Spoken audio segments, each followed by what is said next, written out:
जो हमारे SRO cases हैं, 46 केसेस हमारे प्रिंसिपल सेक्रेटरी के टेबल पे हैं, जिसमें हर एक चीज़ क्लियर कर दी गई है।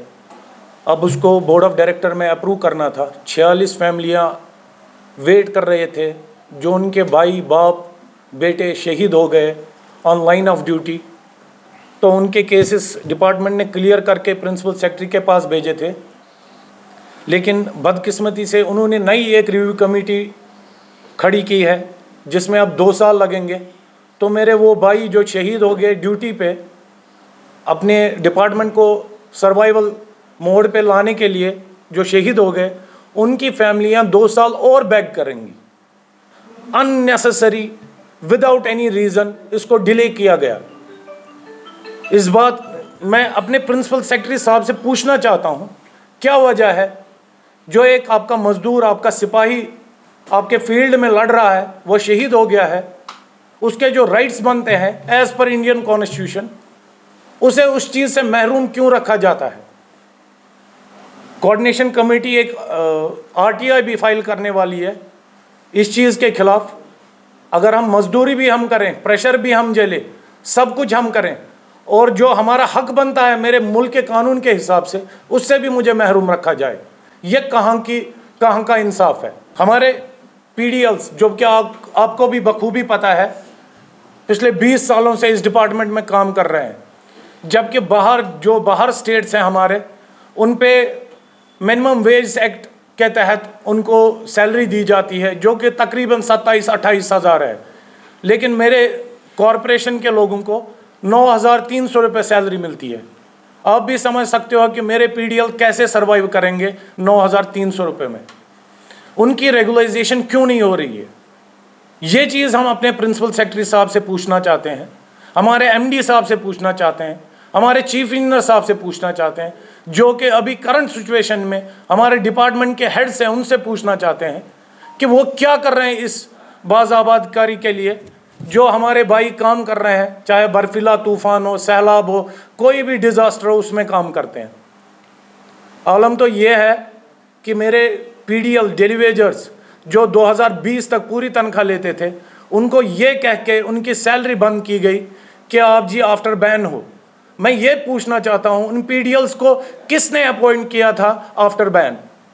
20-20 साल से हमारी प्रमोशनें रुकी पड़ी हैं।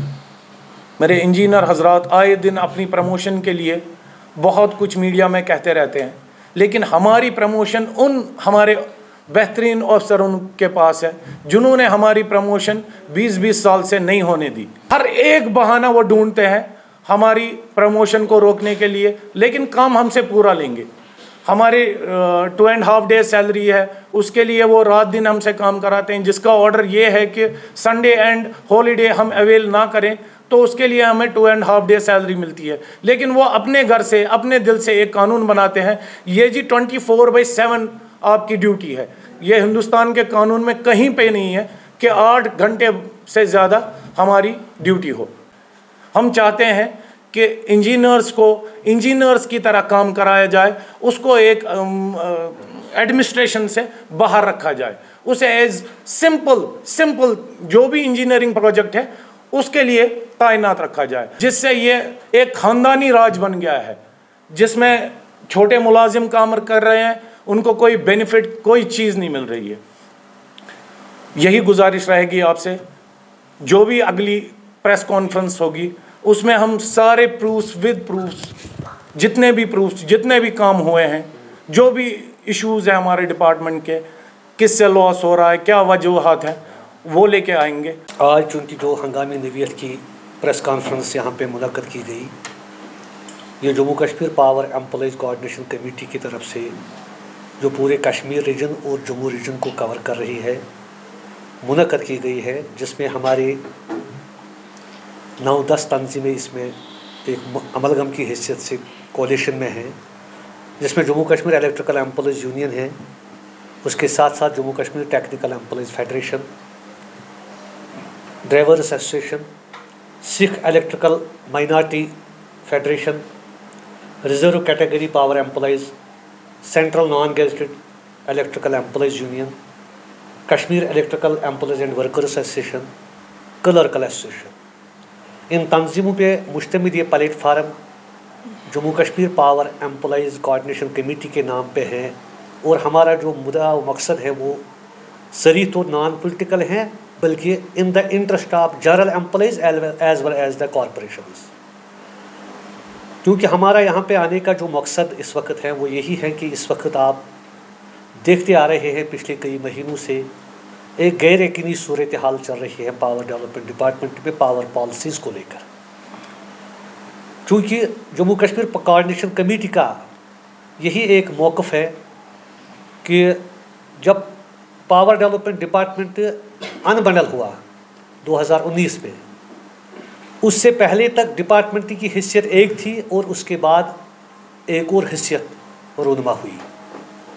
क्योंकि आवाम को, यहाँ के हर एक सार्फिन को भी पता है कि पावर डेवलपमेंट डिपार्टमेंट में बहुत रिफॉर्म्स हुए हैं, मगर चूँकि अगर हम 2019 से पहले बात करेंगे, इस डिपार्टमेंट को चलाने में यहाँ का फील्ड वर्कर भी था और यहाँ का इंजीनियर भी था, यहाँ का डेलीवेजर भी था, यहाँ का क्लर्क भी था, यहाँ का क्लर्क भी था, यहाँ का ड्राइवर भी था। कुलहुम तरीके से अगर देखा जाए तो सबसे पहले जिनके हाथ में लाठी थी पावर डेवलपमेंट डिपार्टमेंट को चलाने में, वो यहाँ का इंजीनियर तबका था। उसमें जितने भी रिफॉर्म्स हुए हैं, रिफॉर्म्स जो सेंट्रल स्पॉन्सर्ड स्कीमें यहाँ पे इम्प्लीमेंट हुए, चाहे RAPDRP हो, चाहे IPDS था, चाहे PMDP था, चाहे दीनदयाल उपाध्याय था, हज़ारों करोड़ रुपए यहाँ पे पावर सेक्टर को इम्प्लीमेंट और अपलिफ्ट करने के लिए सरकार ने पैसे दिए। ग्राउंड लेवल पे क्या हुआ क्या नहीं हुआ वो आप लोगों के सामने भी है, डिपार्टमेंट के हर एक मुलाजिम के पास भी है, और यहाँ के पावर मैनेजमेंट के पास भी वो मुसवदा बाज़ाब्ता तौर आया है। सब लोग जानते हैं कि सबसे ज़्यादा जो लाठी बरसी वो यहाँ के डिपार्टमेंट के छोटे मुलाजिमों पर लगी, मगर उसके बावजूद हमने सितम भी सहे, हमने भी काम भी किए। कोई भी डिज़ास्टर था तो हमने काम किया, और आज कॉरपोरेशन इस नवीयत पे पहुंची है, हम एक प्रॉफिटेबल कॉरपोरेशन के ज़ुमरे में आ गए। यहाँ के सार्फिन जो 19 घंटे की कटवती में ज़िंदगी गुजारते थे, यहाँ के होटलियर्स जिनको अनशेड्यूल्ड कटर होते थे, मगर आज मिनिमम कटर्स के बावजूद भी रेवेन्यू भी आया, बिलिंग एफिशिएंसी भी चली गई, और हमारी इम्प्रूवमेंट आ गई, सिस्टम ठीक हो गया, और उसके साथ साथ रेवेन्यू का बहुत ज़्यादा पैसा कॉरपोरेशन के ज़ुमरे में आया। यहाँ के पावर सिनेरियो को अपलिफ्ट किया है, मगर बदले में एप्रिसिएशन कहीं नहीं है। और उसके बदले में जो हमारे बेसिक राइट्स हैं, चाहे प्रमोशन का मसला, चाहे बाकी कोई मसला, इंसेंटिव्स का मसला, तो हम चाहते हैं कि जो सेक्टरेट लेवल पे यहाँ पे काम कर रहे हैं हमारे डिपार्टमेंट, वहाँ पे जिस तरह वो हमसे ये तवक्को रखते हैं कि बिलिंग एफिशिएंसी को इम्प्रूव किया जाए, मगर हमारी जो फाइलें वहाँ पे पड़ी हुई है उनकी एफिशिएंसी कहीं नहीं है।